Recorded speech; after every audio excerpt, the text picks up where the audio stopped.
Vous êtes là, il y a réunion mercredi soir. Et puis bon, il t'invite au restaurant à la même heure. Alors qu'il y a culte le soir.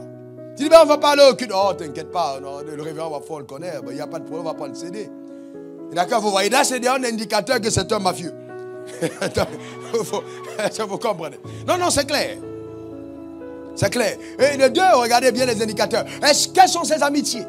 Quel type d'ami a cet homme? Est-ce qu'il est ami au païen? Quelqu'un qui est ami au païen a une âme qui a une affinité païenne. Somme 1.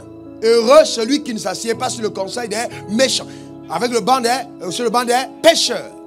Donc si quelqu'un a des amis païens, sort avec des païens, va au restaurant avec des païens, va à Bassam avec des païens, c'est un païen. Mais un païen qui va à l'église. D'accord? C'est très important. Ses fréquentations, son implication dans les choses de Dieu. Est-ce qu'il est impliqué? Parce qu'il faut faire attention aux gens qui viennent à l'église uniquement le dimanche. Observez les jeunes hommes qui viennent à l'église le dimanche. Le Dieu dit qu'il y a jeune, il jeûne. Et Jéricho, là, vous vous rendez compte que le gars, il est sérieux dans les choses de Dieu. C'est important, son implication dans les choses de Dieu. Sa fidélité dans les offrandes et les dîmes. Est-ce qu'il est fidèle? Observez. C'est pour ça qu'il y a quand même un petit piège de prendre un frère d'une autre communauté que tu ne vois pas. Bien que ce ne soit pas interdit. Non, parce qu'un homme qui trompe Dieu et ne le craint pas, ne te respectera pas et te trompera. Un homme qui trompe Dieu ouvertement, qui ne craint pas Dieu, ne va pas te respecter, ne va pas rester clair, il va te tromper. Il a la sémence de la rébellion en lui. Il ne faut pas croire que si cet homme n'a pas été fidèle à Dieu, tu es tellement belle qu'il te sera fidèle. Je te garantis que la beauté d'une femme aux yeux de son mari, si ce n'est que ça, l'argument qu'elle a pour tenir dans son foyer, ça ne durera pas plus d'un an. La Miss Monde ne l'est plus pour son mari. Elle est Miss Monde pour les yeux de ceux qui n'ont pas encore vu.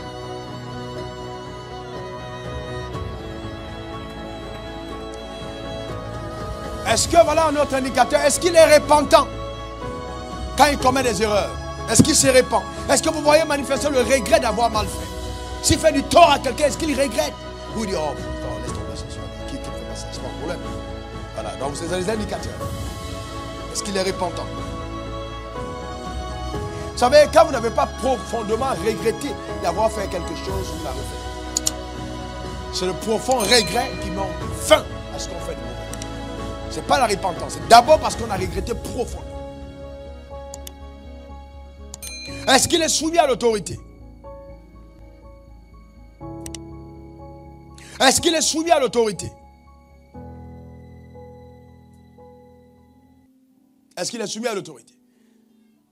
D'accord? Dites-vous toujours ceci. Tout ce que Dieu aime doit être aimé par un homme qui aime Dieu. Je reprends. Tout ce que Dieu aime est aimé par un homme qui aime Dieu. Si Dieu aime la paix, un homme qui aime Dieu aime la paix. Si Dieu aime l'amour, un homme qui aime Dieu aime. Donc quand on aime Dieu, on aime ce qu'il aime. Vous avez des gens qui viennent à l'église mais qui sont toujours en train de contester les Écritures. Est-ce que tu crois vraiment que? Est-ce que tu crois vraiment que? Il y en a même qui arrivent au point de dire, est-ce que tu penses que vraiment dans le Nouveau Testament on ne ferait pas comme les musulmans pour avoir au moins 5 femmes?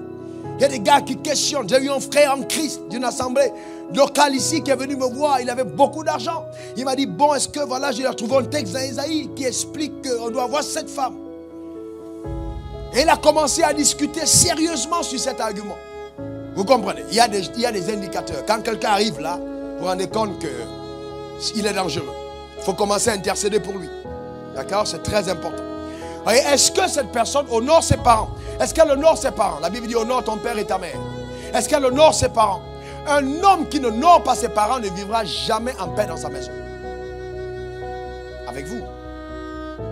La Bible dit, Deutéronome 5, verset 16, honore ton père et ta mère, comme l'Éternel ton Dieu te l'a ordonné, afin que tes jours se prolongent et que tu sois heureux dans le pays que ton Dieu te donne. Donc si tu honores ton père et ta mère, il y a dans ta maison la paix et tu vis longtemps. Donc si tu veux pas être une jeune veuve, épouse un homme qui aime Dieu et qui honore ses parents.